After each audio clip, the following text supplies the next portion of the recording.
민족문제연구소 팟캐스트입니다. 역발상, 역사를 발견하고 상상하라 미래를 진행을 맡고 있는 MC노 노기환입니다. 자, 우리 김세호 PD 인사해 주십시오. 네, 안녕하세요. 김세호입니다. 네, 이영미 선생님 안녕하십니까? 안녕하세요. 네, 이준희 선생님 반갑습니다. 네, 오늘 방송 들어가기 전에 우리 이준희 선생님께서 진짜 요새 얘기라고 오늘부터 1980년대부터 시작합니다. 완전 요새죠. 예. 40년 전입니다. 40년대 더 전. 예. 근데 뭐, 기억이 생생한 완전 요즘이라고. 그러게요. 예. 오늘 아주 재미있는 내용이 될 것 같습니다. 80년대 TV 드라마. 네. 80년대, 90년대를 이제 한꺼번에 해야 되는데요. 네. 80년대와 90년대가 워낙 달라요. 지금 얘기를 묶자니까 어쩔 수 없이 한꺼번에 묶어서 하기는 하는데 80년대 방송사와 드라마사도 한 덩어리. 네. 90년대 또 어마어마하게 변해서 다르죠. 이거를 뭐 한꺼번에 묶어서 얘기하기가 너무 복잡합니다. 그래서 본격적인 노래 이야기 들어가기 전까지 해야 되는 얘기가 좀 너무 많네요. 이거 어떡하죠? 해야죠. 네, 그래도. 해야죠. 그래도 우리가. 예. 우선 제일 중요한 거. 1980년에 어마어마한 방송사적 사건. 그렇죠. 방송 통폐합이죠. 예. 그렇습니다. 네. 11월. 그래서 그전까지도 TV 방송이 3개 있는 건 맞았어요. 그런데 그때는 1개의 공영과 2개의 민영이었잖아요. 그런데 이제 바뀌어가지고 2개의 공영과 채널 2개가 공영이고 하나는 준공영이 되는 말하자면 민영이 없어져 버린 거죠. 말하자면 TBC가 사라지고 TBC가 KBS ETV로 이제 바뀌게 되는 사실 그때 그러니까 TBC의 사옥을 그 원효대교 있는 그 앞에 지금 있는 KBS ETV가 쓰고 있는 별관 그렇죠. 있잖아요. 그걸 열심히 만들었대요. 네. 앞으로 계속 쓸 거라고 생각하고. 근데 고스란히 그냥 상담을 그렇죠. 한 셈이 된 거죠. 그래서 지금 왜 그렇게 본관하고 별관이 멀리 떨어져 있냐고 사람들이 많이 그러는데 그건 원래 TBC 사옥으로 지어진. 왜냐하면 운영궁 스튜디오 있고 그거 말고 그쪽 별관을 지었다가 네. 고스란히 뺏겨버리게 된 겁니다. 그거 말고 사실은 라디오 방송에서도 동아방송이 KBS로 편입이 돼서 KBS는 어마어마한 공룡 채널처럼 예. 그렇게 돼버렸고요. 그리고 이제 MBC가 준공연 상태로 말하자면 KBS가 상당히 많이 그 지분을 가지고 있는 상태로 바뀌게 돼서 3채널 시대가 유지가 되기는 하지만 시스템은 굉장히 많이 바뀐 그런 게 돼버립니다. 근데 어쨌든 그럼에도 불구하고 준공영이었던 MBC가 TBC보다는 좀 자유로워진 거예요. KBS는 아니었기 때문에. 그래서 60, 70년대에 드라마를 주도하고 있었던 드라마 왕국 TBC의 시대가 끝나버리고 조금 자유로운 MBC가 드라마의 발전을 주도하게 되는 새로운 시대가 열리게 돼요. 드라마사에서는. 예. 그래서 드라마 왕국 MBC라는 말이 이때부터 나와서 한 2000년대 초반 정도까지는 뭐 드라마 왕국 MBC였죠. 예. TV 방송만 한 게 아니라 아까 얘기한 것처럼 라디오 방송, 동화 방송처럼 약간 삐죽삐죽하고 이상한 짓 많이 하고 그 사회 비판적인 얘기 많이 하고 동화 방송이 좀 그런 캐릭터였습니까? 그렇죠. 왜냐하면 동아일보가 가장 그 센 얘기를 많이 하는데 동아일보와 동아방송은 한 묶음이잖아요. 예. 근데 그거 말고도 무슨 통신사 계열들 있죠. 그런 것들도 다 통폐합이 됐어요. 그래서 신문사도 그렇죠. 예, 신문사까지도 예. 굉장히 많이 없어졌습니다. 그래서 이게 방송에만 국한되는 게 아니라 정말 언론 통폐합이었던 거죠. 예. 진짜 참 무식한 시대였네요. 정말 그렇죠. 이거는 무지막지한 네. 시대 아니면 일어날 수 없는 그러니까 일이 권력이 일어난 그냥 거죠. 이렇게 근데 예. 그 무지막지한 게 지금 또 일어나고 있잖아요. 교통방송이 지금 사라지게 아, 생겼잖아요. 네. 그래서 지금 언론 통폐합 이후에 40몇 년 만에 방송사가 사라지는 좀 정말 어마무시한 사건이 터지게 생긴 거예요. 그래서 이제 정권이 사라질 것 같잖아요. 예. 요즘 분위기는 뭐 사라져도 전혀 이상하지 않을 만한 지금 상황들이 그렇죠. 만들어지고 있으니까. 제가 얼마 못 간다고 얼마 전에도 제가 얘기하지 않았습니까? 근데 그 상태도 너무 만성이 돼가지고 네. 약간 그렇게 하고서 꽤 갈 것 같기도 하고 좀 그래요. 좀 네. 모르겠어요. 뭐가 나올 것 같긴 합니다. 근데. 그렇습니다. 네, 저는 오래 못 간다고 다시 한번 힘줘서 얘기하겠습니다. 예. 아주 자, 그다음에 그런, 80년에 또 하나 중요한 네. 텔레비전으로서는 그렇죠. 또 하나가 예. 있죠. 중요한 게 있죠. 예. 칼라 텔레비전 그렇죠. 방송. 그러니까 제가 1980년이면은 국민학교 2학년 시절인데, 그렇죠. 예. 국민학교. 이때 확실히 흑백 텔레비전을 뭐 뉴스나 드라마 같은 걸 보던 기억이 분명히 있거든요. 저도 있죠. 예. 네. 그때는 뭐 그 정도 나이면 기억을 하니까. 그리고 어떤 집은 흑백 TV인데 앞에 셀로판지 이렇게 색깔별로 붙여갖고 무슨 칼라 TV 아니 진짜 그런 집이 많아요, 있었어요. 저 뭔지 기억나요. 그런 집이 있었다니까요. 빨강, 진짜. 노랑, 초록 이런 식으로 돼가지고. 맞습니다. 네네. 예. 나름 칼라 TV였어요 그때.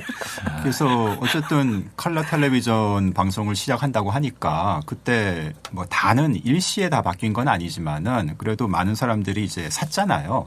그렇죠. 그래서 정확한 시점은 잘 기억은 안 나는데 뭐 오래지 않아서 저희 집도 컬러 텔레비전을 샀던 네. 걸로 기억을 하거든요. 저도 80년, 81년에 사진 않았어요. 저희도 흑백 축구 좀 보다가 몇 년 있다가 샀던 것 같아요. 예. 근데 이게 재밌는 게 12월이에요. 컬러 텔레비전 시대가 시작된 게. 그리고 81년 1월 1일부터 완전 컬러가 됐는데 이거 뭔가 기시감이 있지 않아요? 12월에 뭐 하는 거. 12월에 왜 이렇게 일이 많이 생길까? 1월 1일부터 딱 시작하자.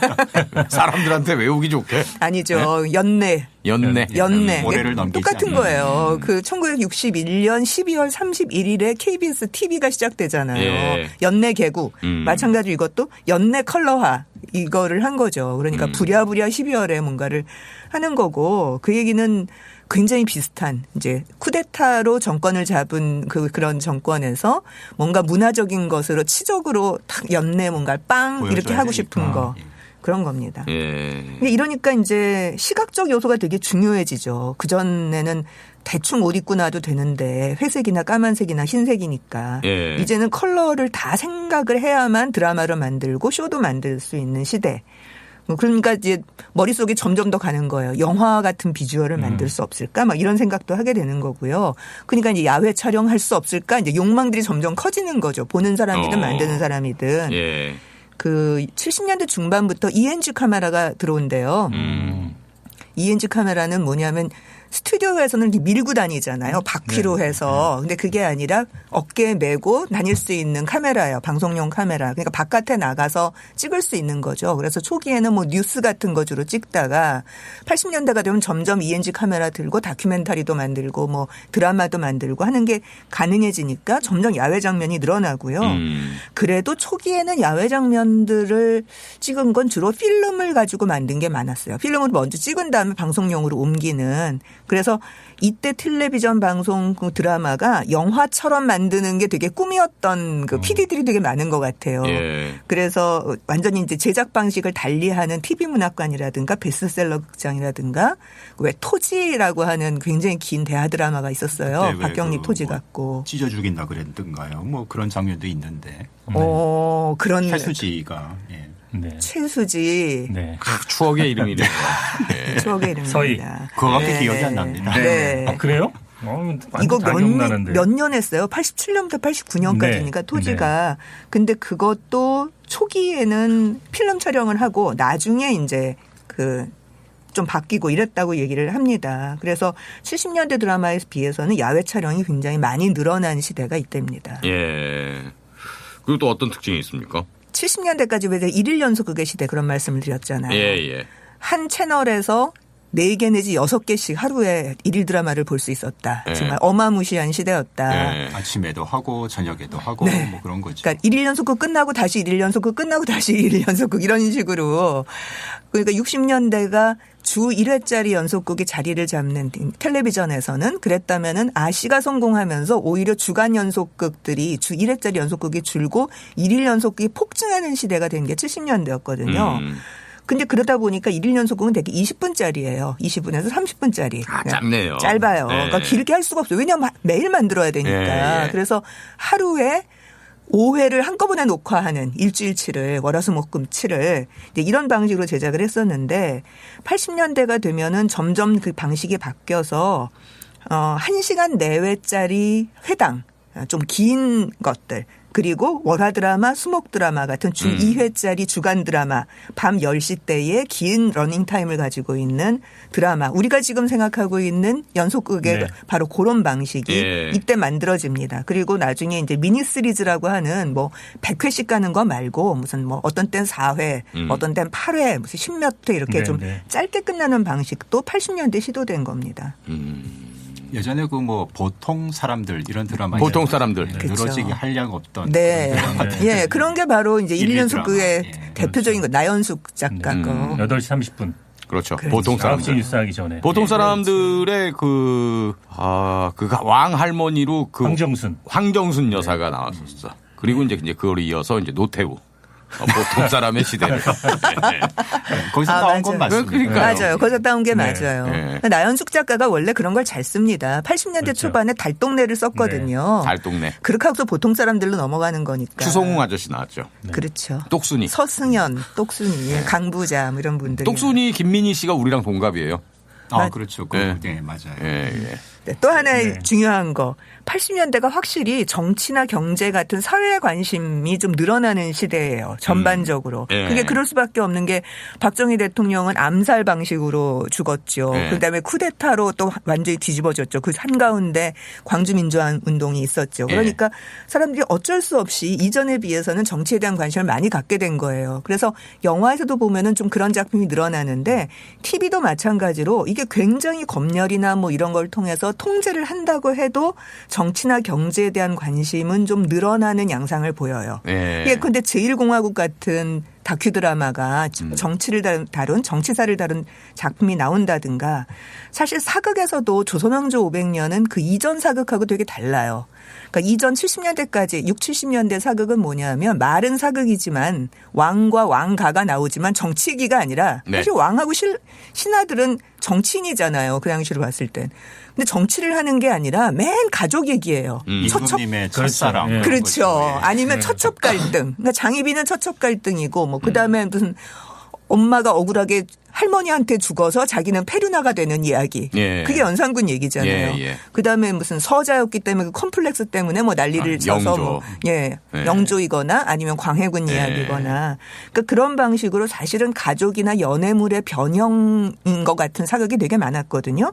근데 조선왕조 500년은 이거는 정말 정통 사극을 내세우고 나는 조선왕조 실록 보고 썼어. 이렇게 얘기를 하고 그래서 다큐 드라마처럼 아래 이제 자막으로 사람 이름, 연도 이런 게 나오기 시작하고 그다음에 이제 남성 해설자의 뭐 때는 영조 몇 년 딱 이런 식의 이제 해설이 내레이션이 나오고 그러면서 정치가 되게 중요하게 부각되는 그런 사극으로 바뀌게 됩니다.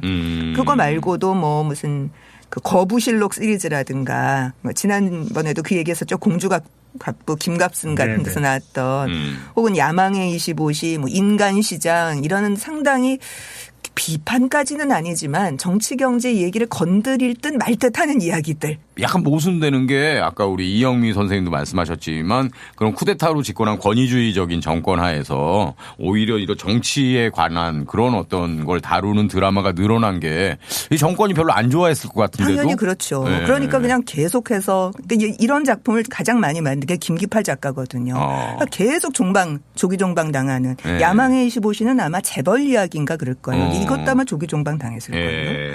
그러니까 그런 것이 연속입니다. 땅 같은 게 아주 대표적인 그 김기팔 작가의 마지막 작품쯤 되는 거고요. 근데 문제는 우리가 주제가 얘기하는 거였잖아요. 정치 경제를 다루는 작품에서는 주제가가 잘 안 나와요. 주제가 조선왕조 500년 주제가 없죠. 이거는 그런 거예요. 이거는 그거죠. 네, 그런 겁니다. 그러니까 노래로서의 주제가 우리 70년대까지 생각하는 멜로드라마 무슨 가족물에서 나오는 주제가 이런 게 아니고요. 80년대 그래서 주제가가 쇠퇴해요. 그러게요. 맞아요. 기억나는 게 별로 없어요. 별로 없어요. 그러니까 중요한 작품은 되게 많은데 그 중요한 작품의 주제가 그럼 생각 잘 안 나요. 그런 게 굉장히 많습니다. 대신 뭐 창작된 이른바 소위 그 경음악 이런 거 있잖아요. 연주곡으로 바뀌죠. 참 경음악도 오래간만에 들은 말인데. 라이트 뮤직. 연주곡으로 바뀝니다. 그래서 방송 음악을 전문적으로 만드는 이제 인력풀이 갖추어지기 때문에 그런 방송용 음악이 드라마에도 적용이 되는 거죠. 그렇죠. 그래서 약간 노래로 된 주제가를 쓰면 좀 촌스러운 스타일, 좀 옛날 스타일이라고 생각하고 연주곡을 써야만 좀 약간 세련된 스타일이라고 생각하게 되는 왜 사랑과 야망 같은 거는 전형적인 멜로드라마이기도 합니다만 김수현 작품에 거기도 마찬가지로 노래를 안 썼거든요. 그래서 주제가로는 사실 점점 쇠퇴를 하면서 다른 방식으로 이제 90년대가 되면 다른 방식으로 노래를 활용하거나 음악을 활용하는 방식이 늘어나게 됩니다.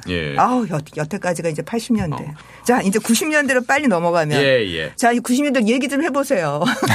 90년대 드라마는 90년대 산증인들. 90년대는 역시 그 소비의 시대.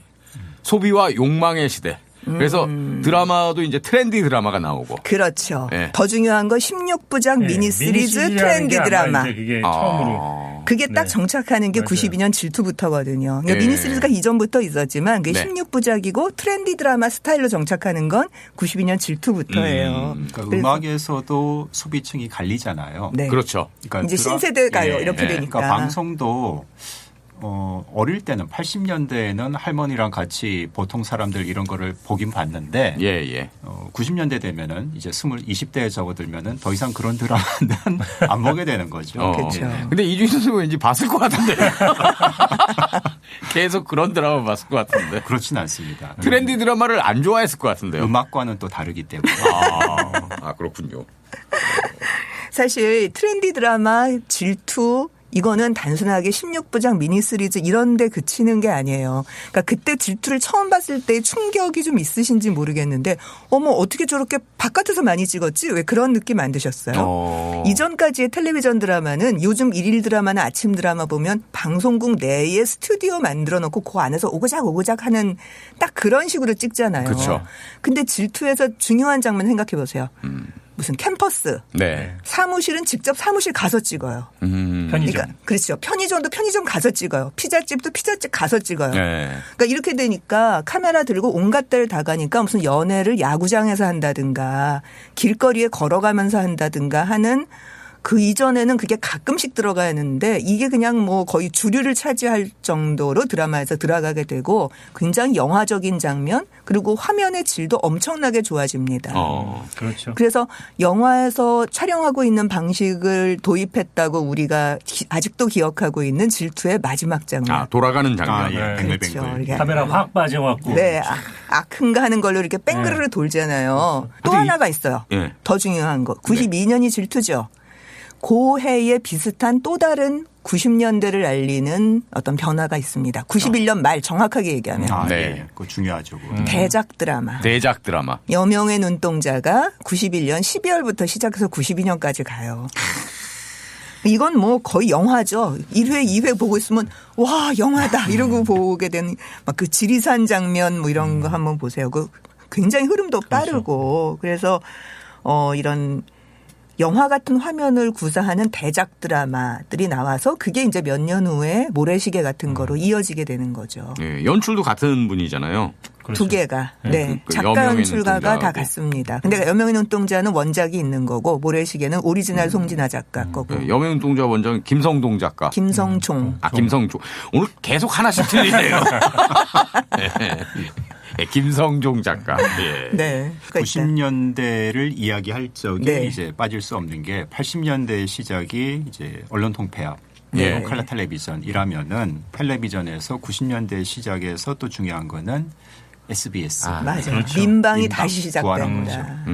맞습니다. 91년에 개국했죠. 예. 네. 드디어 다시 민방이 나오게 된 거예요. 10년 만에. 네. SBS 개국하고 저는 가장 기억에 남는 게 그 영화배우 이혜영 씨가 뉴스 진행했던 거. 맞아요. 예. 어머, 저렇게 그랬나요?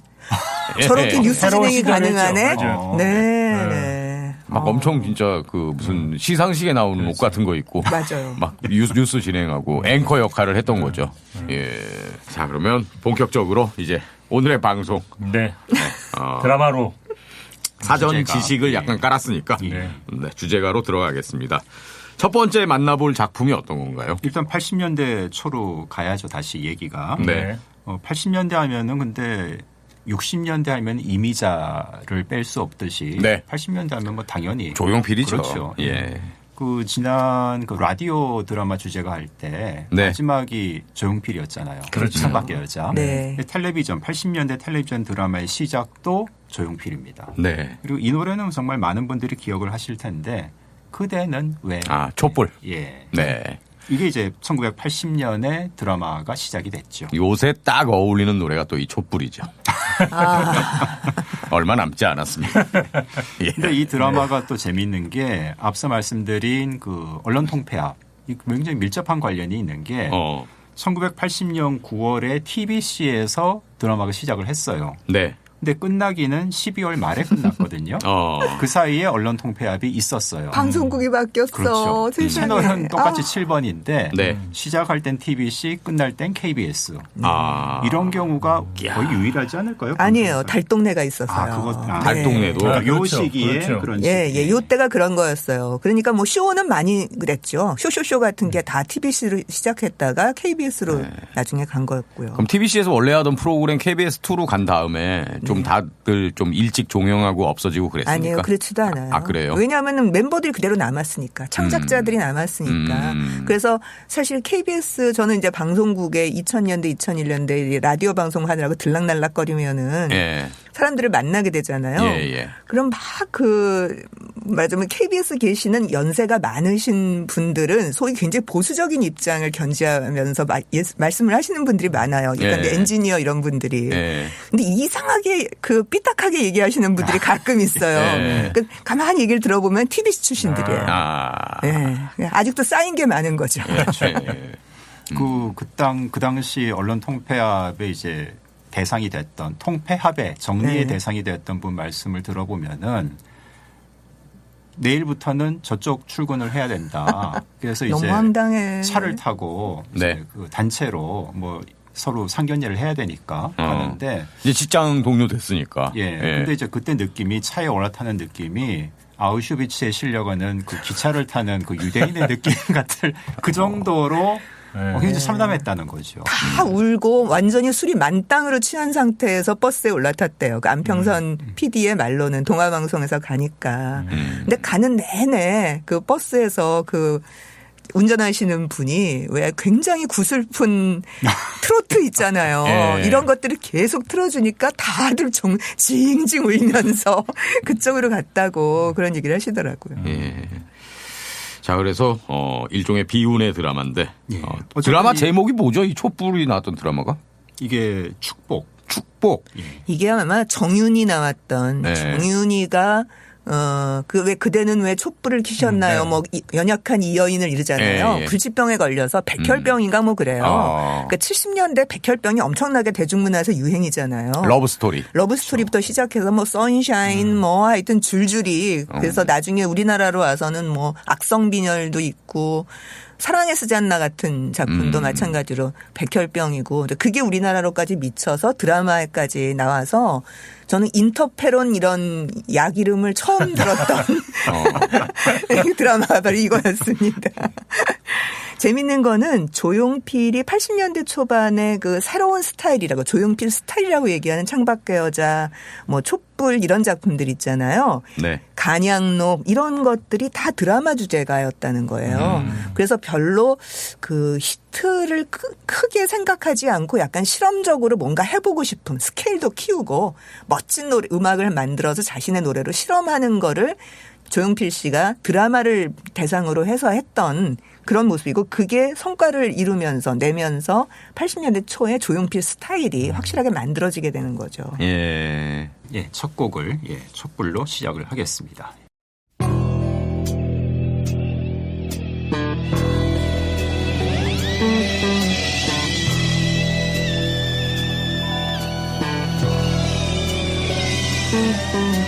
그대는 왜 촛불을 키셨나요?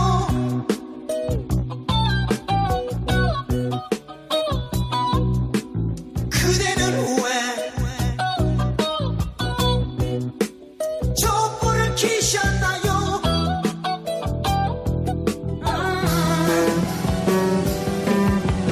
연약한 이 아이를 누구에게 바랄까요? 사랑의 촛불이여 여인의 눈물이여 너마저 꺼진다면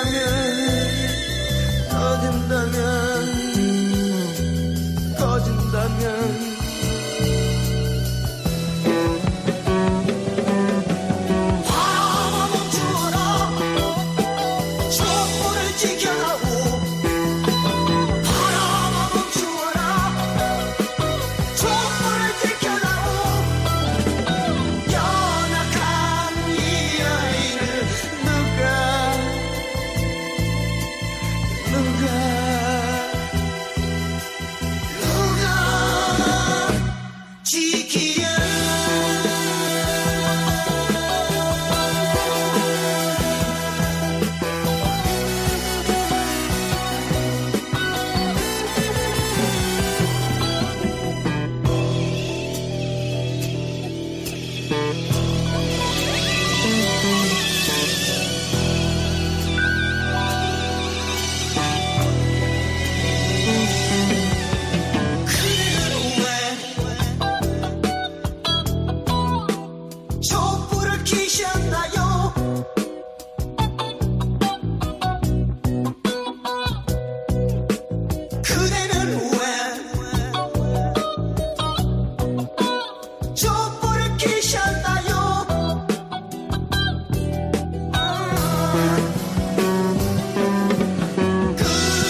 그저 꺼진다면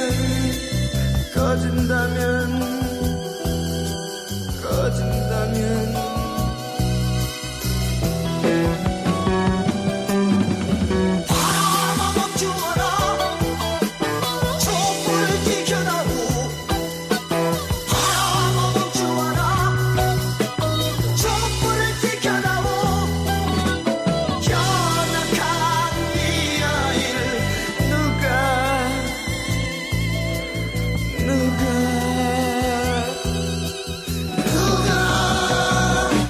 지키랴.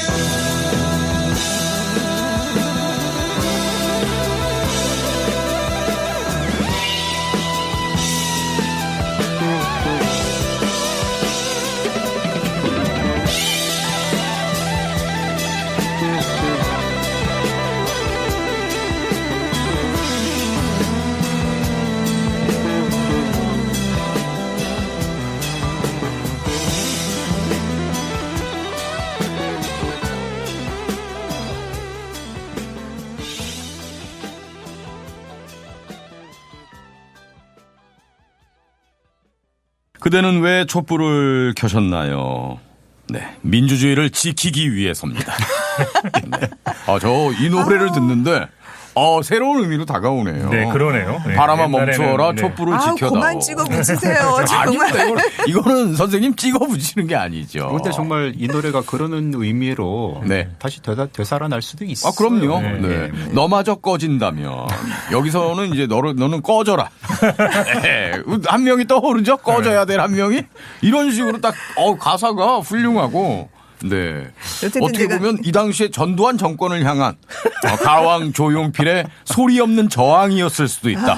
진짜 이런 거 어쩌다가 이게 네. 남겨가지고 누가 요것만 이렇게 따가지고 인용하면 큰일 네. 나는 일이에요. 그러니까 저처럼 이렇게 역사적 왜곡이 이루어지는. 저처럼 이렇게 해석하면 곤란하겠죠. 그렇죠. 예. 어쨌든 조용필 얘기하면서 제가 그 창밖의 여자나 촛불이나 뭐 비연이나 이런 종류의 작품을 단조 스탠다드 팝에다가 락을 탁월하게 결합시켰다 그런 말씀 드렸잖아요. 그러니까 단조 스탠다드 팝은 계속 텔레비전, 라디오, 드라마 주제에 가서 제일 많이 써왔던 방식이라는 거죠. 근데 그게 옛날 방식으로 하면 낡은 것 같으니까 거기다 이 락이 갖고 있는 여러 가지 특성들을 결합해서 아주 새로운 것을 만들어냈는데 네. 그게 딱 이런 TV 드라마, 라디오 드라마에서 굉장히 잘 써먹게 돼서 그 이후에 이제 이런 방식이 80년대 스타일로 자리를 잡게 되는 겁니다.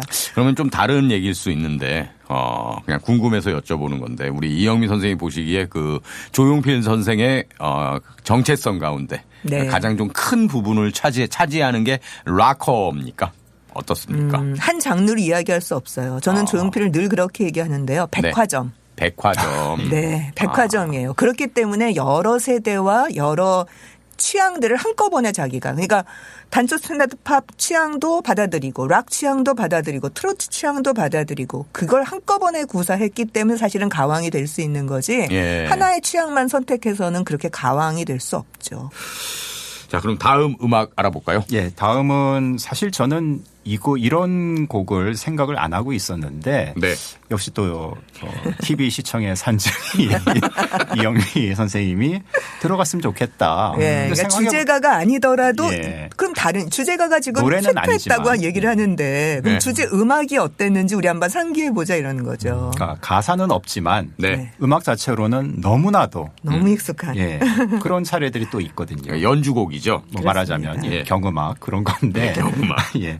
대표적으로 또 드라마가 히트도 했고 굉장히 오랫동안 방송이 된 대표적인 두 가지가 있습니다. 네. 수사반장 이렇게 시작하지 않습니까?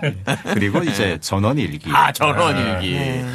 전원일기 진짜 졸린데요. 딱 듣고 있으면. 71년부터 수사반장이 시작된 거고요. 네. 전원일기나 수사반장이나 둘 다 MBC 작품이잖아요. 그래서 그렇죠. 어떻게 보면은 이 80년대가 이런 초장수 드라마, 초장수 시츄에이션 드라마라고 얘기하죠. 한 회로 한 사파가 끝나버리는 그렇죠. 설정은 되어 있는데 연속되지 않는. 연속되지 않는 스토리가 연속되지 않고 설정 안에서 한 회 얘기가 끝나버리는 종류의 작품들. 그게 80년대에 상당히 자리를 잘 잡고 있는 모습이에요. 70년대까지는 많지 않아요. 근데 이제 수사반장 같은 데서 그것을 시도하다가 80년대가 되면 상당히 여러 개가 늘어나게 되죠. 수사반장이 몇 년부터 몇 년까지 했습니까? 71년부터 89년까지인가. 89년, 20년. 어마어마해요. 물론 중간에 한번 잠깐 쉬어요. 근데 그래도 또 보겠다는 사람들이 늘어나가지고 다시 했다가 결국은 80년대까지, 80년대 말까지. 수사반장 전원일기 두 편을 다 꿰찬 우리 네. 최불암. 그러네요. 그렇죠. 대배우시네요, 진짜. 그렇죠. 요 두 개만 놓고 보더라도 그렇죠. 예. 근데 얼마 전에, 전원일기는 더 길어요. 네. 그런가요? 전원일기가 80년 10월에 시작했거든요. 네. 2002년에 끝났어요. 20년을 훨씬 넘기죠. 예. 그 나중엔 너무너무 지겨웠다는 거 아니에요. 그 배우들이. 아. 그래서 제발 작가한테 나 좀 죽여달라고. 어떻게 죽는 거든가 뭐 어떻게 사라지는 거든가 해가지고 나 좀 빼달라고. 예. 너무 힘들어가지고. 근데 저 같은 이제 배우들도 어차피 프리랜서잖아요. 그러니까 저 같은 프리랜서 느끼기엔 20년을 이렇게 고정 직장으로 했다는 건 어떻게 보면 상당한 축복이다. 축복이죠. 예. 그런데 이제 그래서 그러니까 조연급들은 그게 있었으면 좋겠는 거예요. 근데 주연급들은 거기 묶여서 할 수 없는 게 너무 많잖아요. 그래서 주연급들이 그렇게 죽여달라고 그랬대요. 날 좀 어떻게 좀 사실 처리해달라고. 20년 넘게 하면은 극 중에서 돌아가신다고 해도 하나도 이상한 것도 그럼요. 없죠. 그럼요. 근데 늙지도 않고 계속 가잖아요. 애들은 계속 크는데 거기서. 예. 여기 할머니는 돌아가신 것 같은데. 아 돌아가셨어요. 그렇죠. 정혜란 선생님. 네. 네네. 예. 얼마 전에 또 김수미 씨가 그렇죠. 갑자기 돌아가셔갖고 네. 진짜 많이 놀랐는데. 예. 이 두 곡은 진짜 다 알 거예요. 그렇죠. 네. 그러니까 오프닝 음악인 거죠. 드라마 그렇습니다. 시작할 때. 수사반장은 딱 들으면은 그 재즈스러운 음악이 착 깔려서 네. 이게 뭔가 갱스터 느낌, 미국의 갱스터 영화의 느낌을 그대로 따온 것 같은 느낌이 있어서 수사극의 느낌을 내는 거고요. 네. 범죄물. 딱 들으면 아 이건 범죄물 이렇게. 전원일기는 전 참 작곡을 잘했다고 생각하는 게 따다다디다단 따다단 하는 게 네. 주선율이잖아요. 근데 그거 말고 그 앞부분에 그렇죠. 띠다라라라라라라라라라는 게 있어요. 네. 근데 그게 그 그리그의 페르그임트에서 나오는 아침 풍경하고 굉장히 테마가 비슷한데요. 이렇게 새소리 느낌. 나뭇잎이 찰랑찰랑하고 새가 째락째락 우는 전원의 느낌인데 예. 그걸 쭉 깔아놓고 난 다음에 따다다디다단 따다단 하는 건 사람의 발자국인 거예요. 아. 그래서 전원 속에서 살고 있는 사람이라고 하는 느낌을 고스란히 음악으로 묘사를 하고 있어서 저는 그거 들을 때마다 이건 작곡 너무 잘했다 싶은 그런 노래입니다. 그리고 황소 울음소리랑 잘 어울려요. 따라라라라 따다 되게 자연스럽게 그렇다니까요. 네. 사람 소리, 황소 소리, 그다음에 자연의 모습 이게 다 있어요 음악 안에. 그러네요. 그리고 앞서 들었던 이제 축복 같은 촛불 같은 곡은 이제 조용필 자작곡이잖아요. 네. 그리고 다른 뭐 그 전에 드라마 주제가들을 보면은 어쨌든 대중음악계의 대중가요계의 기성 작곡가들이 쓰는 경우가 되게 많았는데 거의 네. 대부분 그랬는데 수사반장 전원일기는 누가 만들었을까요? 클래식 그 멜로디를. 전공자들이 만든 건가요? 그것도 아닙니다. 아, 그러니까 그래요? 이름을 찾아보면은 조금 이런 분들이 있었나? 약간 낯설어요. 근데 조금 이 수사반장은 윤용남, 네. 전원일기는 정서봉 이런 분들이 작곡을 했다고 기록이 나와 있는데 저도 잘 모르던 이름이거든요. 그러니까 이런 분들은 대중가요 작곡가도 아니고 이 방송용 음악 전문가들입니다. 그러니까 방송에 이런 그 오프닝 그런 뮤직이라든가 그밖에 방송에서 이래저래 하여튼 음악이 많이 쓰이잖아요. 그런데 그렇죠. 그거를 어디서 갖다 쓰면은 저작권 문제가 생길 수 있기 때문에 그런 걸 전문적으로 담당하는 그런 음악가들이 특수 분야의 음악가들이 생겨나죠. 예. 예. 요즘은 이제 점점 더 넓어지고 있는 추세기도 사실은 하고요. 뭐 80년대 신병하 이런 그 영화 영화 음악이나 음악, 드라마 네. 음악 하시는 분 이름이 아마 기억이 나실 거예요. 그러니까 그런 분들이 80년대 확 늘어나게 돼요. 자, 그럼 여기서 두 곡 이어서 듣겠습니다.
짜장면 먹고 싶네요. 네.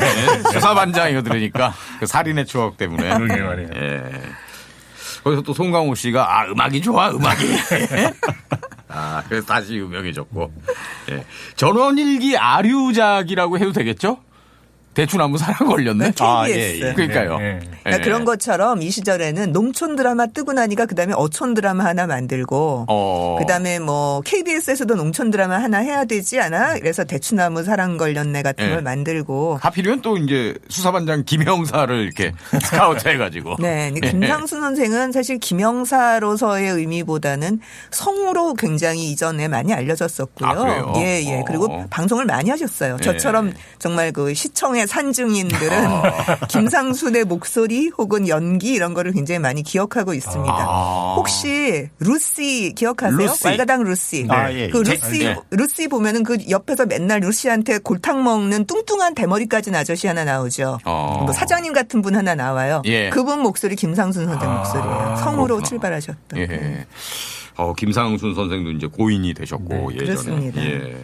자, 다음 드라마로 가겠습니다. 예, 그 수사반장하고 전원일기에 되면은 진짜 명함도 못 내밀 수준이긴 하지만은 예. 그래도 꽤 장수했던 드라마가 또 있죠. 이것도 제가 기억이 나는 게 그 주말에 네. 그러니까 그 고정된 드라마는 시간이 고정돼 있으니까 어떤 드라마 그리고 그 드라마의 주제가 뭐 또는 음악 이런 것들이 그 시간대하고 이렇게 연관돼서 막 떠오르는 그렇죠. 예, 그렇죠. 그런 경우가 되게 많거든요. 그렇죠. 예. 예. 이 한지붕 세 가족이라고 일요일 오전. 예. 그 시간대가 딱 연상이 그렇죠. 되는 드라마 그리고 그 노래죠. 주제가죠. 맞습니다. 이것도 마찬가지로 시츄에이션 드라마라고 해서 설정 만들어 놓고 회별로 이렇게 딱딱 끝나는 이야기가 끝나는 그런 작품인데 아까 이제 그런 말씀 드렸잖아요. 그런 식의 스타일이 많이 늘어났다. 근데 한지붕 세 가족은 우리한테 아주 익숙한 스타일인 게 지난번에 왜 즐거운 우리 집하고 아차 부인 재치 부인 얘기를 한번 예. 했었잖아요. 라디오 라디오로 드라마. 매일처럼 짧은 걸 했었다. 예. 그러니까 그런 방식으로 일상적으로 이루어질 수 있는 여러 가지 그 서민들의 이야기들을 짧게 매일처럼 했었던 거를 주간으로 그러니까 일주일에 한 번 형태로 좀 늘려서 TV형으로 만든 게 어떻게 보면 한지붕 세 가족이에요. 그래서 뭐 새 사는 사람 누구 뭐 본집에 누구 뭐 이렇게 해가지고서 이제 구도를 만들어 놓은 거죠. 그래서 이런 방식의 것이 그냥 일요일 아침에 온 가족들이 모여서 뭐 아침 먹고서 이렇게 턱 쳐들고 앉아서 딱 보면서 깔깔거리고 웃고 넘어가기 딱 좋은 이런 이면식 아저씨 보면서 한 번씩 웃고 이제 순돌이 보면서 순돌이 보면서 흐뭇해하고 순돌이 최근에 신내림 받았잖아요. 맞아요. 그렇다 그러더라고요. 그래서 이런 식의 시츄에이션 드라마는 작가가 되게 많이 바뀌어요. 그러니까 전원일기는 초기에 차범석 선생이 썼다가 금방 김정수 작가 쪽으로 옮겨가서 오랫동안 김정수 작가가 쓰시고 나중에 이제 딴 사람으로 바뀌게 되는데 수사반장도 웬만한 사람들은 다 거쳐가고 전치자도 그러겠죠. 계속 네. 바뀌고 한지붕 세 가족도 뭐 이홍구, 김은경 나중에 왜 서울 뚝배기 같은 거 쓰시는 뭐 이런 분들이 다 이제 한 변씩 들어와서 쓰다가 또 딴 사람으로 바뀌다가 네. 워낙 롱런을 하니까요. 이 한지붕 세 가족이 몇 년부터 몇 년까지 했습니까? 이게 86년부터 94년까지. 야. 이것도 엄청나게 길어요. 그럼 노태우 정권 때부터 전두환 때부터 시작해서 86년이니까 전두환 때부터 김영삼 때까지. 김영삼 때까지. 그렇죠. 근데 이런 드라마를 보면은 저는 잘 모르겠는데 중간에 어쨌든 작가가 바뀌잖아요. 네. 그러면 그런 게 드라마 이 화면상으로도 감지가 되는 경우가 있는지. 화면으로는 잘 감지가 안 되죠. 스토리로는 약간 느낌이 스토리나 이런 데서 느낌이 올 수는 있는데 화면상으로는 거의 감지가 되지 않고 사실 연출자 바뀌는 것도 별로 느낌이 없는 것 같아요. 그러니까 예. 어릴 때 이런 걸 보면은 뭐 챙겨보지는 않았지만은 볼 때마다 그런 걸 생각해 본 적이 없는데 네. 나중에 보니까 작가가 계속 바뀌었다고 하니까. 네. 근데 작가가 바뀌면서 그런 약간의 수사반장 같은 건 약간 그런 게 있어요. 그러니까 초기의 것과 뭐 윤대성 스타일과 김상년 스타일과 작가에 따라서 약간 바뀌는 게 그 시대하고 관련도 있지만 작가의 특성이 드러나는 것도 있습니다. 이 한지붕 세 가족이 아마 배우도 바뀌었어요. 아 그런가요? 배우가 처음 배우가 끝까지 가지는 않았어요. 순돌이네. 순돌이네만 있고. 그 주인집이 바뀌어요? 바뀌어요. 주인집 윤미라 씨. 예. 현석 맨 처음 씨가 아니고 현석이었다 나중에 아마 심양홍 씨. 이정길인가 이렇게 바뀌 하여튼 이사 오셨구나. 네. 새로 집 사서. 말썽쟁이 남동생 같은 것도 좀 바뀌고. 김혜수 누나도 나오죠 여기. 한지붕 세 가족. 나와요? 나중에 나와요? 나중에. 야, 진짜 열심히 보셨다. 네. 이건 그러니까 저는 이게 정말 바뀌어요. 이게 진짜 아마 조금 작가 바뀌어요. 바뀔 때 같이 바뀌거나 그럴 그러지 수도 않았을까 있겠네요. 생각은 예. 드는데 이 한지붕 세 가족 그 주제가 그거 아닙니까? 봄바람 예, 예. 분다고 김창완 씨 노래. 그래서 그걸 고른 거예요. 예. 그러니까 이런 식의 시츄에이션 드라마나 80년대에 우리가 기억하는 드라마의 주제가로 별로 남아있는 게 없는데 이건 음반으로 나오진 않았지만 어쨌든 우리가 다 노래로 기억하고 있는 매주 굉장히 보니까요. 네. 10년 동안. 굉장히 기억에 남는 노래입니다. 예.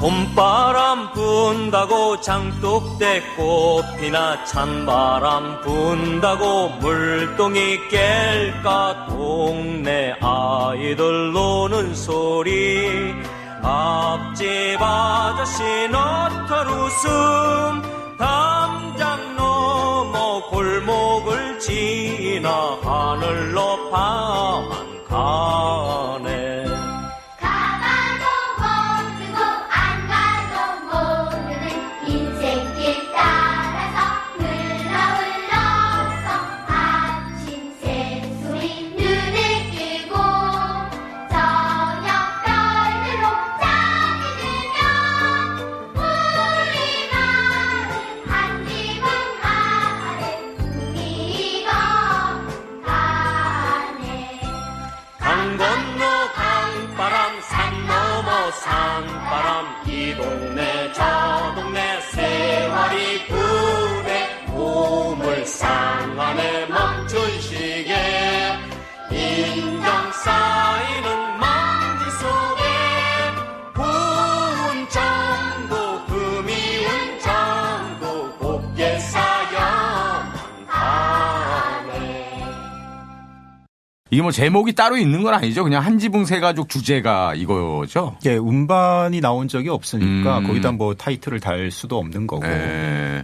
그럼 뭐 당연히 김창완 아저씨가 만들었겠네요. 그게 조금 애매합니다. 아 그래요? 그런 기록도 있고, 예. 뭐 다른 분이 곡을 썼다는 기록도 있고 해서, 그러니까 이게 사실 뭐 지금으로부터 뭐 많이 지나긴 했네요. 보니까 어쨌든 많이 지나긴 했는데, 40년. 예, 이런 기록도 이렇게 설왕설래가 있다는 거는, 예. 이건 뭐 김창완 아저씨한테 물어보면 되지 않을까요? 뭐 그렇긴 한데 일단 제일 이런 걸 체크하기 좋은 자료가 그 저작권이거든요. 네. 저작권 옆에 누구 이름으로 올라 있는가를 보는 게 제일 맞는데 등록이 안 돼 있더라고요. 아 진짜로요? 예. 왜 등록이 안 됐을까? 뭐 음반이 나온 것도 아니고 이게 노래방에도 이 노래가 등록이 돼 있지는 않은 것 같으니까 뭐 돈 나올 구멍이 없다고 생각하는 거죠. 그건. 그렇죠. 예. 뭐 행사장에서 부른 것도 아니고. 예. 그렇군요.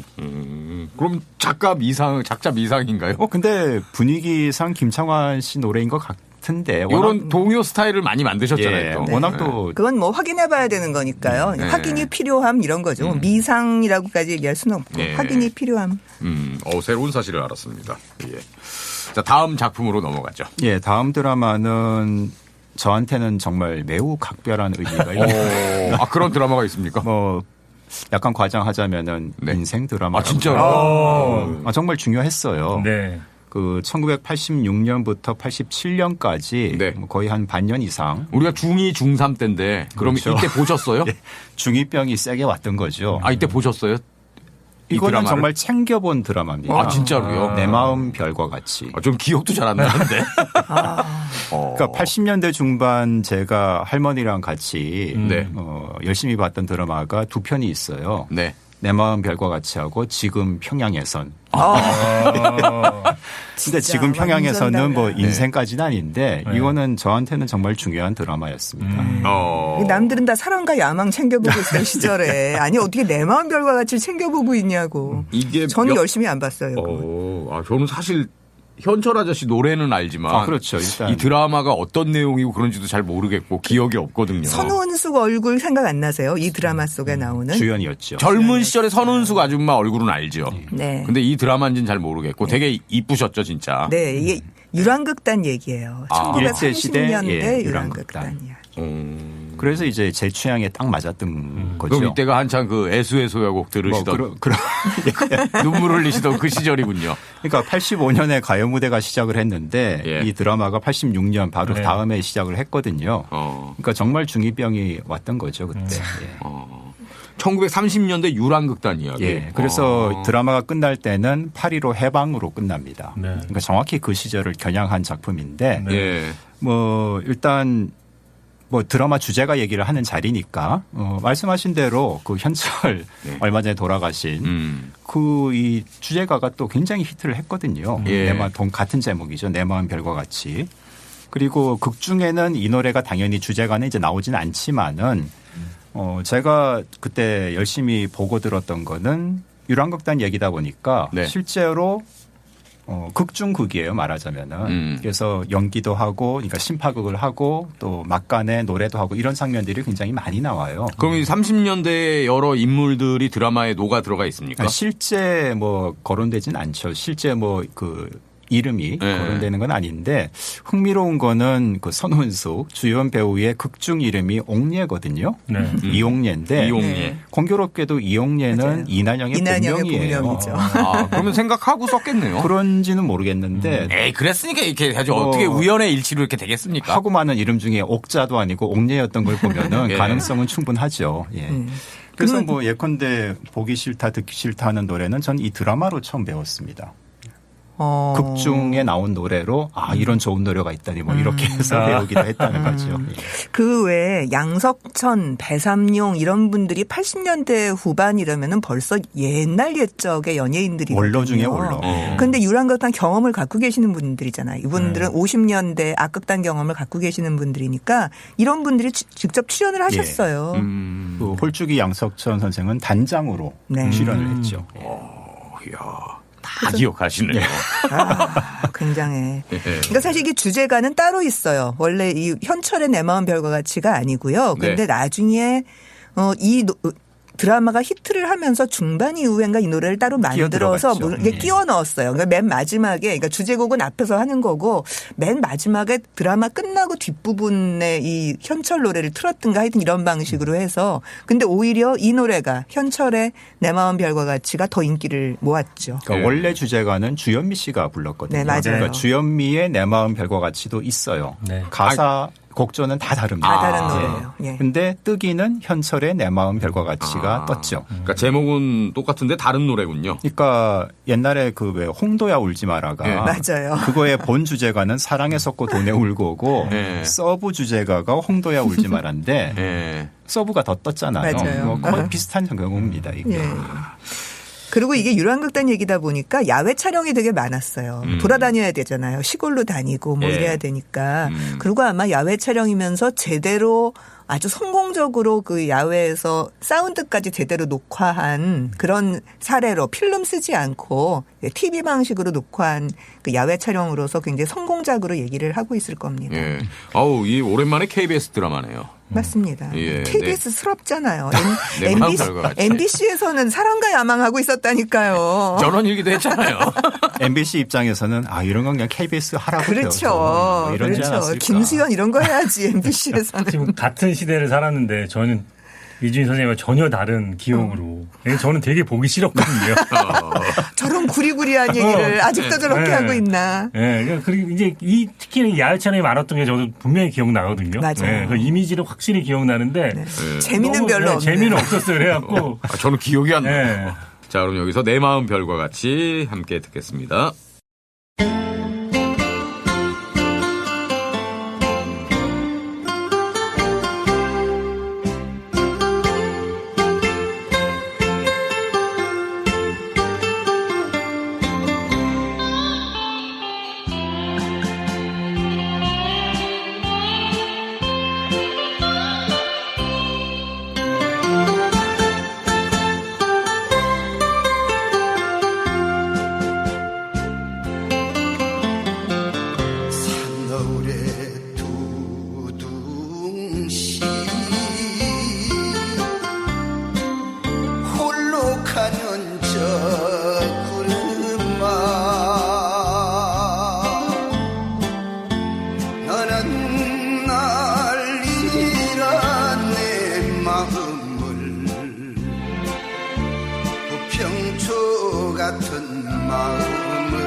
내 마음 별과 같이 저 하늘 별이 되어 영원히 빛나리.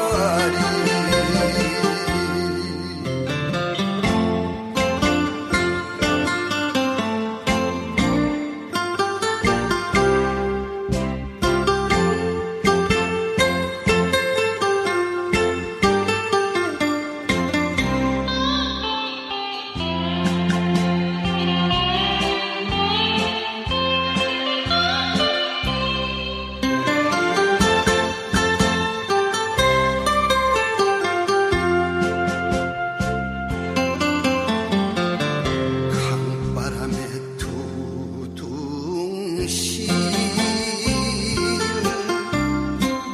길을 잃은 저 구름아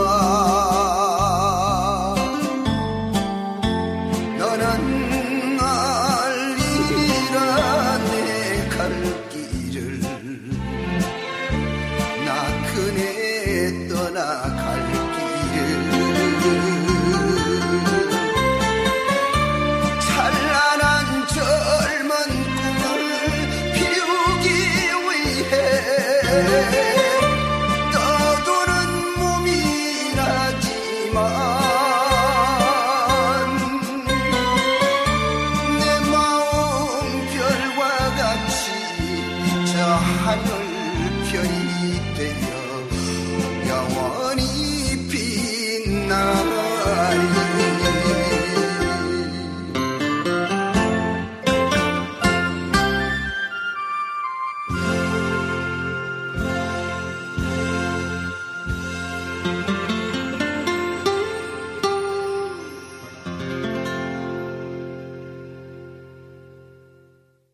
네, 내 마음 별과 같이 들었습니다.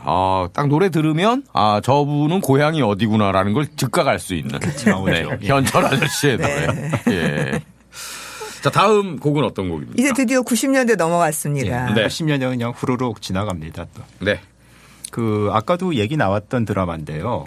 90년대 그 어떤 흐름을 상징하는 90년대 초에 어떤 그 전환기의 상징적인 드라마 그 질투. 예. 이것도 주제가도 굉장히 히트했잖아요. 완전 그렇습니다. 히트했죠. 예. 그러니까 그러니까 안 듣고 갈 수가 없죠. 이제부터는 정말 또 다른 방식으로 주제가가 뜨는 시대가 됐어요. 그러니까 80년대까지 중요한 드라마 우리가 그렇게 김수현 정말 80년대 김수현의 시대거든요. 네. 근데 김수현의 시대인데 드라마 주제가로 우리가 기억에 남는 거 별로 없잖아요. 그런데 90년대가 되면 이제 쫙 기억에 남는 트렌디 드라마의 주제가들이 있는 거예요. 네. 질투의 주제가 기억나시죠? 넌 대체 누굴 그러니까요. 보고. 이게 예. 바로 나오잖아요. 네. 마찬가지로 2년 뒤에 또 하나 히트했던 마지막 승부 기억하시죠? 할순 없는 거. 그거 두 곡 들으려고 합니다. 예. 네. 근데 새로운 방식으로 히트를 한다 그랬잖아요. 우선 노래가 달라졌어요. 80년대까지는 주제가를 짓는다 그러면 6, 70년대 방식의 주제가로 자꾸 생각을 하니까 주제가를 쓰면 유치한 거예요. 그냥 연주만 써버리는 게 나 이런 건데 90년대부터는 그런 트렌디한 분위기에 맞춘 신세대 가요스러운 약간 댄스 뮤직 이라든가 뭐 시티팝 분위기라든가 이런 걸 뒤섞어서 만든 새로운 신세대적 취향의 노래로 주제가를 만들어서 트렌디 드라마에 붙여버린 거죠. 그러니까 이건 다시 뜨는 방식이 되는 겁니다. 드라마에서도 되게 많이 나와요. 네. 네, 한 여러 번 한 그렇죠. 드라마 보면 한 4-5번은 이 노래가 테마처럼 네, 네. 많이 나오더라고요. 그러니까 70년대 뭐 80년대도 그렇지만 드라마 주제가가 역할이 있는 게 이제 딱 시작하고 주제가가 나오는 동안 자막이 뜨잖아요. 그렇죠. 뭐 예, 배우들 네. 이름 쫙 크레딧. 나오고 크레딧이 나오죠. 그러니까 그 시간 동안 주제가가 이제 소리를 떼워줘야 되는 그런 네. 역할을 했던 건데 90년대 드라마는 그런 기능은 굳이 이제 바라지 않아도 되는 네. 거니까. 물론 당연히 앞에 나오기는 하는데 중간중간에 중요한 대목에서도 계속 노래가 나와서 예. 중간을 채워주는. 그러니까 80년대, 70년대 드라마 보고 있으면요. 슬픈 장면 그러면 나오는 아주 상투적인 음악이라는 게 있어요. 예. 그러니까 그런 방식이 아닌 거죠. 여기서는 음악을 쓰는 방식도. 그래서 예. 90년대부터는 화면도 달라지고 스토리도 달라지고 연출도 달라지고 심지어 음악을 쓰는 방식도 달라지고 예. 주제가 경향도 달라지고 다 달라지고 많아지는 시대가 됩니다. 예. 네. 어쨌든 그래서 지금 예. 질투나 마지막 승부의 주제가는요. 우리가 이전에 드라마 주제가 하면 생각하는 느린 템포의 단조 스탠다드 팝 이게 전혀 아니에요. 완전히 다른 종류의 음악입니다. 근데 희한하게 어떻게 딱 90년대 초반에 딱 넘어가니까 이렇게 딱 바뀌죠. 그렇죠. 그러니까 어떻게 보면 이거는 그때 돼서 바뀌었다기보다는 바뀌는 조짐이 있었을 거예요. 쌓이고 쌓여서. 쌓이는데 하필이면 그 수많은 것들 중에 이게 뜨는 거죠. 저는 그렇게 얘기해요. 그래서 이거는 작가의 역할이라기보다는 수용자의 능력이다. 수많은 것들이 다양한 게 나오는 거예요. 근데 왜 지금도 왜 80년대 중반 그러면 어떤 사람은 내 마음 별과 같이를 좋아하고 어떤 사람은 사랑과 한방을 좋아하는데 90년대에도 왜 그렇지 않은 작품이 있었겠어요. 사실 이때 김수현 작가 계속 작품 만들고 있었거든요. 그렇죠. 근데 김수현 작품이 쭉 꺼지면서 희한하게 이런 작품이 뜨는 거예요. 게다가 이 질투는 일본 작품 모작이라는 설도 그때부터도 사실 있었거든요. 그거 진짜 아닙니까? 그게 설이에요? 그냥 그런데 설정이 비슷한 측면은 있는데 그 네. 스토리가 많이 비슷하지는 않다라고 얘기해서 사실 영향을 받은 건 분명해 보여요. 도쿄 러브스토리인데요.